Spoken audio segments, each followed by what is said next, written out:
Are you ready to be scared? Because in this video, we'll be exploring some truly terrifying supernatural first-hand accounts. Now, these are real stories from real people who have experienced the unknown and lived to tell the tale. Get ready to be on the edge of your seat as we delve into the mysterious and spine-chilling world of the supernatural. Our first story today comes from Evan. Now, Evan lives in Florida, just north of Ocala. In November of 2001, the day before the second half of deer hunting season in Florida was to open, he received a phone call he had been waiting for a long time. Exclusive permission to hunt 1,000 acres of private land owned by a well-known paper and wood products manufacturer. This opportunity was a hunter's dream score because this land had been completely untouched for 30 plus years, strictly off limits to trespassers, and had never been hunted on ever. And in this area, the trees had been harvested in the mid-60s, replanted, and then left pretty much untouched the entire time, except for the crews that had been hired to keep the dirt roads and trails halfway maintained. Also, 3 to 5 times per year, professional arborists came to check the tree growth and overall replanting progress. Evan was given permission to hunt this area because it was set to be harvested and replanted the following spring. Because this land butted up to a national forest, it was a safe haven for hunted deer, and because it was located near the Georgia/Florida line, it was a safe haven for really big bucks. Now, Evan called his best friend and hunting partner, whom we will call Dave, and let him know the good news. He was as excited as Evan was, and they planned to pack up that night so they could leave early the following morning. Well, the night before they left, they met up with one of the company's land managers and were given the keys to the gates and a map of the road system. Dave and Evan decided that this was a rare opportunity and they would make every bit of it count. Since the property was 2 hours away, they decided to bring the camper and stay for 7 days. They loaded up the hunting UTV side by side and all the supplies they would need. The camper is a toy hauler, so the UTV goes inside the camper via the back portion, which has a large ramp operated by a winch. That night, Dave decided to stay at Evan's house so they could get an early start the following morning. When they arrived at the property, they began by unlocking the main gate, moving the truck and camper inside, locking it behind them. Looking at the map, it showed a thick row of trees leading to a clearing where they could set up the camper. They set everything up and decided to take the UTV/side-by-side out and explore.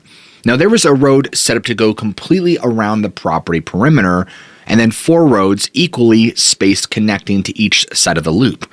One other road ran in the middle of those roads connecting to each of the different sides of the loop, kind of like big city blocks do. Now, they decided to start exploring this place by taking a long trip around the perimeter road. They agreed that they would venture into the crossroads when this was done, and as soon as they began, they both had the feeling that they were being watched. Evan can't really explain it. I mean, after all, everybody feels like they're being watched in the woods every now and again, right? This, however, was different. This felt like they were being glared at more than watched. That's the best way to explain it. And as they spent the rest of the day exploring, they noticed several crude shelters built off the trail. They probably passed 5 or 6 of them, seemingly pretty evenly spaced throughout the entire property. They stopped and looked at the first one, and they figured it was just a bunch of vagrants living on the property, and they had probably made it. It was, however, very rudimentary. The shelters were made by bending a bunch of small trees down over each other and then covered them with palm leaves and other debris. The smell was so horrible as they approached it that they didn't even want to look inside. It smelled like really hot, dirty, wet dog and skunk mixed together. It was nauseating, and they both joked about the vagrants needing to take a bath. Evan's heart sank a little, wondering just how many of the deer the vagrants had poached. Maybe this was not the forgotten hunting oasis the men had hoped it would be. But it was 1,000 acres, and they weren't that deterred. They found a couple of places to set up their stands, and the following day, Evan dropped Dave off at his stand while he went off to his own. Evan settled in to watch the sunrise and lay still until lunchtime. Now, finally, 10 a.m. rolled around and Evan had not seen anything. As he thought about it, Evan realized that he hadn't seen any wildlife. The woods were dead quiet. No bugs, birds, wind, squirrels, not even the first deer. And that's when he began to get a really uneasy feeling wash over him, like he was being glared at again. By the time 11 a.m. rolled around, Evan gets a call from Dave on his walkie. It turns out Dave was getting the same feelings of being watched, so they decided to call it quits for the rest of the morning. It was highly unusual for them to give up so quickly. They started back to the camper to have some breakfast and relax until the evening hunt. Dave had the exact same experience as Evan, not seeing or hearing any wildlife. Neither of them had ever encountered anything like that before. I mean, it had never been that quiet. Yeah, this property had been untouched for 30 years. I mean, it should be teeming with wildlife, and there just didn't seem to be any. They decided that if they had the same experience in the evening, they would relocate to the other end of the property altogether. So, Evan picked Dave up, and as they were heading back to the camper, out of nowhere, Evan screamed because he had been smacked directly in the forehead with a rock. He was hit hard enough that they immediately stopped to figure out what in the world had just happened, and hard enough that Evan was bleeding quite a bit. At the time, they didn't know if it was a rock, and David asked, "Did something fly off the road?" But Evan replied, "Heck no, someone shot me with something. No way anything flew off the road and hit me that hard." This was his reasoning at the time. I mean, he felt it was the only possible conclusion for something to be able to hit him so hard directly in the forehead and while he was a moving target. Ultimately, they were able to confirm it was a rock because it was lying on the floor of the UTV or side-by-side. Evan said, "Someone has a slingshot and doesn't like us bothering, they're squatting." As Evan was talking about what he was going to do to them, he heard them yelling in the woods. Both men then smelled that same putrid odor that they had experienced at the shelter that they had found earlier. They both then got this really uneasy feeling, like a dread feeling almost, and they then decided to get to the camper. They decided not to go out for the evening hunt after all, and instead just try to take it easy and relax. Also, Evan had too much of a headache at that point to even go anywhere that evening. When they then returned to their campsite, they were shocked to see that everything they had set up outside, the grill, containers with cooking pans, utensils, had all been dumped and thrown around.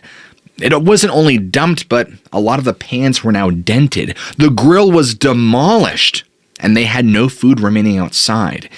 Evan was most upset because his camper looked like somebody had just gone along the side, punching it, leaving dozens of huge dents. Evan calls Dave over to where he was, pointed at the ground, and all around the camper were bare feet prints, really big bare feet prints. Dave and Evan are both avid hunters and know what a track that is imprinted really deep means. It means that whatever this was, it was big. And by how far these tracks were depressed in the ground, they concluded that whatever left these prints not only had really darn big feet, but was also really darn heavy, easily 1,000 pounds. They again smelt that putrid odor. It seemed to be all over everything. It took them an hour to clean everything up, and they then decided to just cook inside the camper with whatever cooking utensils they had left. They then hooked the truck up to the camper and decided they would leave early the next morning. Evan would have left that night. However, due to Evan's pounding headache, Dave would have needed to drive, and he just wasn't comfortable driving that big truck and camper. Now, after dinner time, they loaded up the UTV and got everything secured so they can jump the truck and just go in the morning. After loading the truck, they talked about what could have left those tracks. They were hoping this was just a big black bear that the bear had stepped inside of his own tracks. Somehow, they knew deep down that was not the case. Neither one of them said it at the time, but they thought it was a Sasquatch, or what is often called in Florida, a skunk ape, or a wood booger. They went to bed around 9 p.m. that night so they could leave at first light. Now, there is no question that they were both really unnerved at this point. Evan finally fell asleep with an ice pack on his head and his rifle right beside him. Bam! Both men awoke around 1 a.m. to something crashing into the side of the camper. Evan asked, "Dave, what on earth was that?" And Dave said, "I don't know. Did a car hit us?" They were both asleep and out of it. Suddenly, the side of the trailer gets hit again. Bam! Only this time, they could feel the side of the trailer lift up and drop. This is not a small camper at all. We're talking 35 feet long, really heavy to pull. Things started falling out of the cabinet doors, even those with security locks that are supposed to keep that from happening. During this moment, Evan thought, "I am glad we hooked up the truck because the locked hitch to the truck was the only thing keeping this thing from tipping over. Had it just been on the jacks, it would have flopped over for sure." As he and Dave were grabbing their rifles and trying to navigate the situation, they heard the door trying to be pried open. As that was happening, Evan looks out the window and immediately felt like he was going to be sick to his stomach. It was indeed something not human. It was huge. He could not believe what he was seeing. Dave had come beside him to look and said quietly, "Holy crap, would you look at the size of that thing?" Then it stopped what it was doing, looked directly at them. The small porch light that was shone directly on this thing, a human-like face with a wide, blunt nose and soulless, pure black eyes. Whatever this was sent a cold streak directly through their veins. That's when it began to really try and pry the front door of the camper open. Dave said, "Look, he has his hands in." Evan knew it was only a matter of seconds before he pulled the camper door off. Honestly, they were surprised it held on as long as it did. Evan took his rifle, cycled around in the chamber, pointed it at the door, and BAM! His rifle was chambered in 7mm, which is a pretty sizable round. He had fully expected this thing to step back and die after being shot, but it didn't. It did drop to the ground, let out this gut-wrenching, blood-curdling yell when it eventually lumbered back into the woods. If you've ever shot a rifle with a really big round in an enclosed space, well, you know that it leaves you with ringing ears, and you are most certainly deaf for a while. Even with all of that, they could still hear it scream for at least another hour. At this point, the men were trying to figure out if they should leave now or wait until they knew it was all clear. I mean, after all, there could be others. They also wondered if they could drive through the locked gate because they shouldn't have plans to get out to open it anytime soon. Now, about an hour later, the screams stopped, and everything just seemed to die down.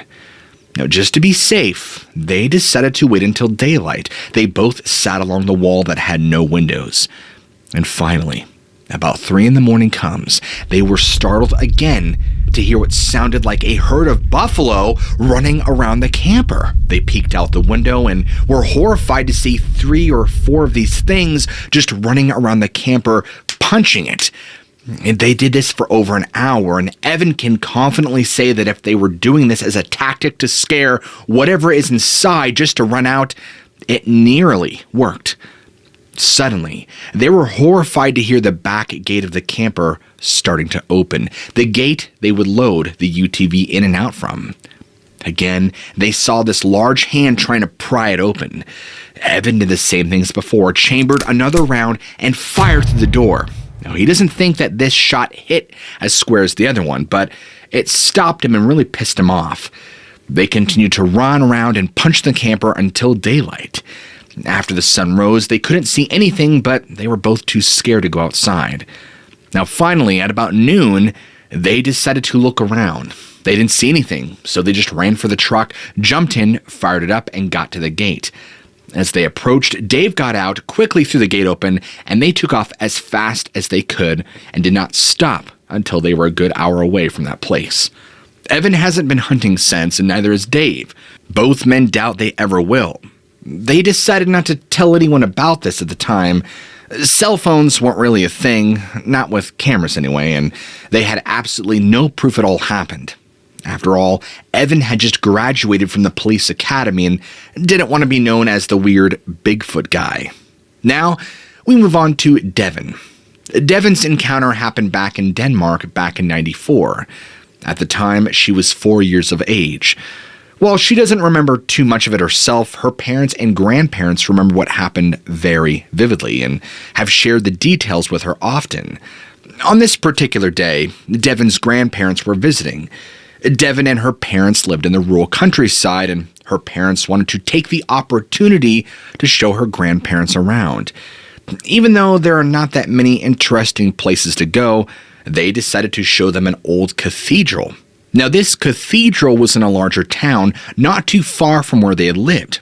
It was beautiful, and in years past, members of the royal family had been buried in the walls and floor of this very church and cathedral. The family arrived and began walking around the church. It was a weekday and beautiful sunny summer day. At this point, they were the only people. Now, according to her parents, 4-year-old Devon suddenly became very scared and asked her parents why there were so many people there and why they were all so angry. Her parents had asked her, "What people?" And Devon began pointing around the room, only there was no one. Devon told her family that these people were looking at her, and again, they were very, very angry. Devon then told her parents that she was so scared of the angry people that she wanted to go home.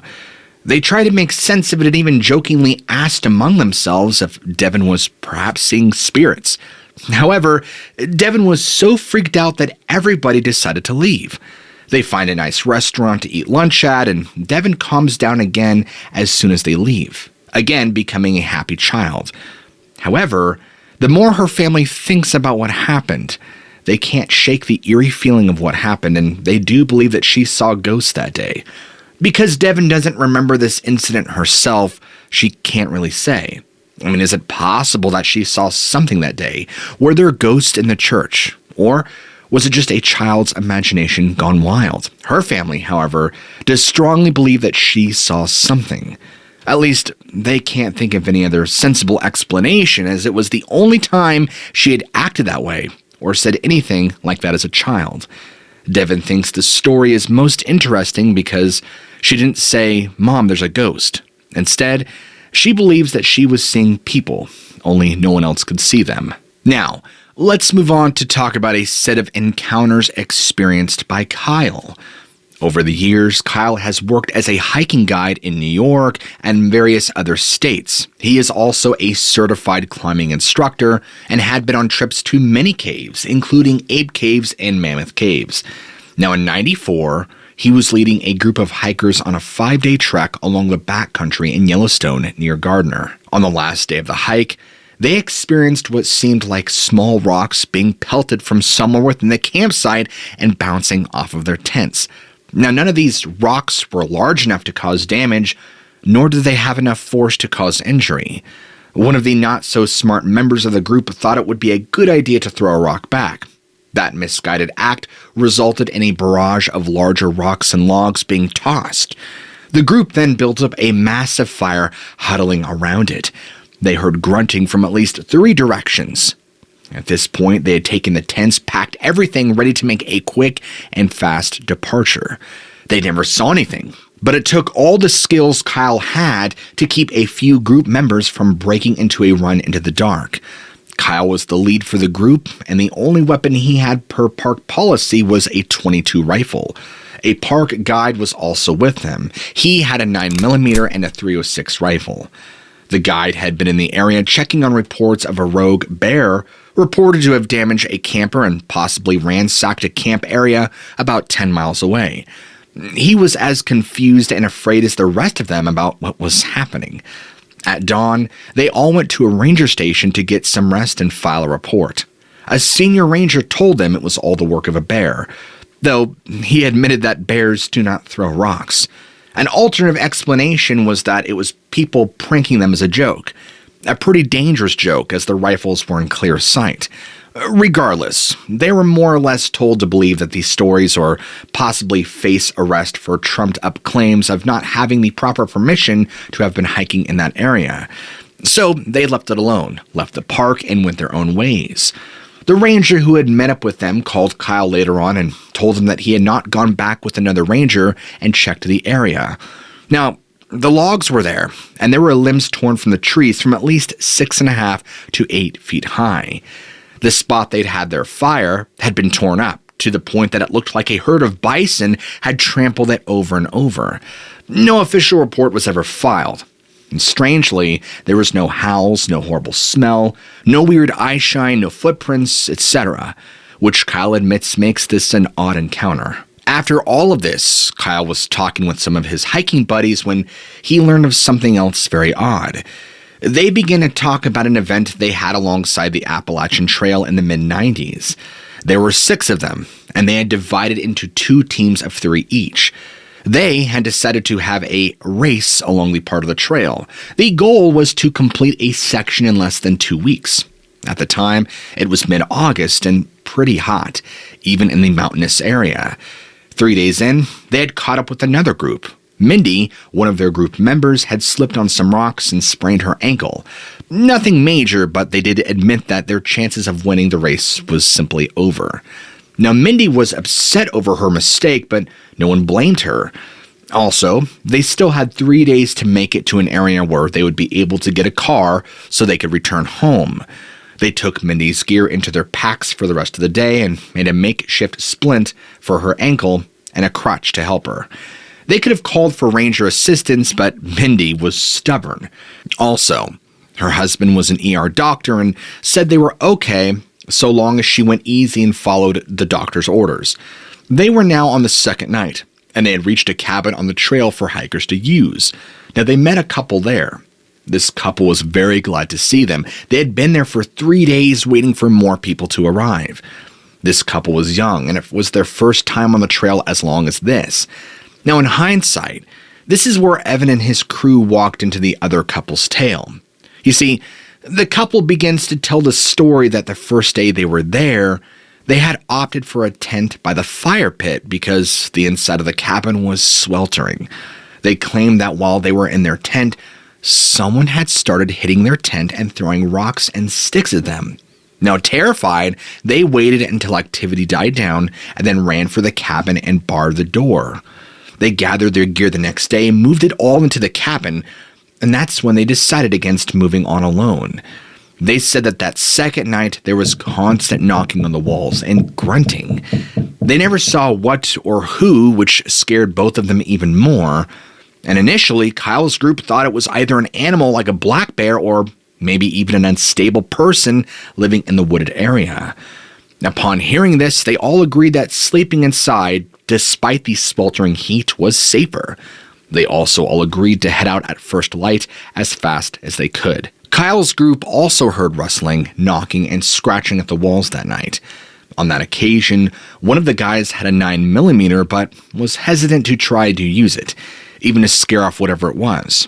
He worried that something like a black bear would be more pissed off getting hit by a 9mm, which could escalate the situation even more, especially if it was something larger. They did not want to take the chance. If it was a person, they figured it best not to confront them, especially with the possibility that they could be unstable. They all laughed as none of them were too interested in trying to sleep at that point. While Kyle does not remember the couple's names, the guy mentioned that he thought he saw eyes looking in via the tent gap along the roof. However, since that was at least 7 feet up, the group figured it was a raccoon and not a person. But you never know. However, as the group reminisced, a few of the group members mentioned that they also thought they saw eyes, but at the time they had simply written it off as nerves. They never saw anything at the 2 windows, but they were not trying to look out there either. They were all on pins at that point. They all left the next day without incident and reached their destination without having to camp again. Kyle was not sure if it was nerves or what, but they all thought that they were being stalked and would occasionally hear rustling in the thick brush. When they returned, they all managed to arrange for rides. Mindy was seen at the local clinic and was fine. The couple was fine as well, and this is a huge relief as they had gone without food or water for a day before Kyle's group arrived and shared supplies with them. They reported the incident to the sheriff, who notified the Park Service. However, they never heard anything back. Now, interestingly, in their group chat, Another couple mentioned having a similar but not as intense event within a few miles of the same cabin. This event was supposed to have occurred about 3 weeks prior. But more importantly, I want to know what you guys think. So be sure to let me know it down in the comments below. I would love to hear your thoughts and opinions. And of course, if you're new to the channel and enjoy this type of content, be sure to go ahead and slap that big old red like and subscribe for more content just like this. And as always, guys, I love you all. Keep an open mind, and I'll check you guys out in the next video.